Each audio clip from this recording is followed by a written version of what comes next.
let's talk about capitalism first. You know, that's one of the things that you really taught me right up front.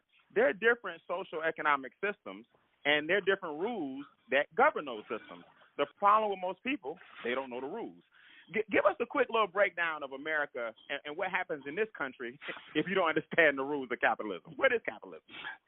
Absolutely. Well, capitalism is basically where the people get to use the money. The people get to own stuff and make decisions. Versus when you talk about socialism, you basically talk about a government deciding who's going to live where and how much people are going to get, and how much their value is worth to society. But in a capitalistic system like we have here in America, you get to decide how much value you bring to the table based on what you're able to accomplish in your life. And I really love capitalism because, you know, if you don't have certain attributes, you're not from a certain location, if you don't have a certain look or a certain lifestyle, then in a socialistic system, you might get left out. Even though you may be super talented, you may be able to work very hard, you may have some great ideas.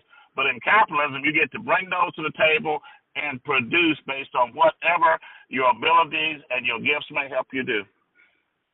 Okay, so here's the question. I love capitalism. I've learned to love it. You love capitalism. You've learned to love it.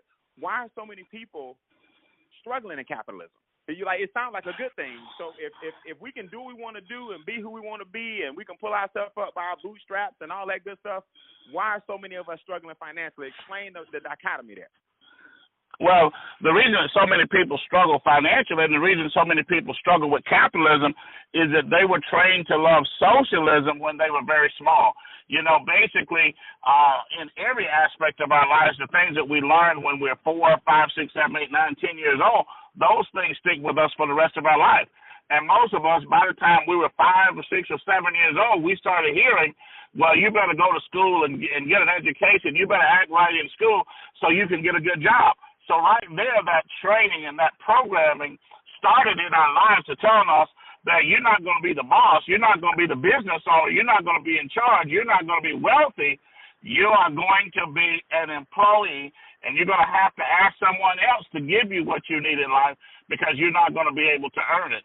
And so we take those same values, those same ideas and thoughts, and then all of a sudden we're 35 years old, 40 years old, and we're still thinking the way that we were trained when we were very young.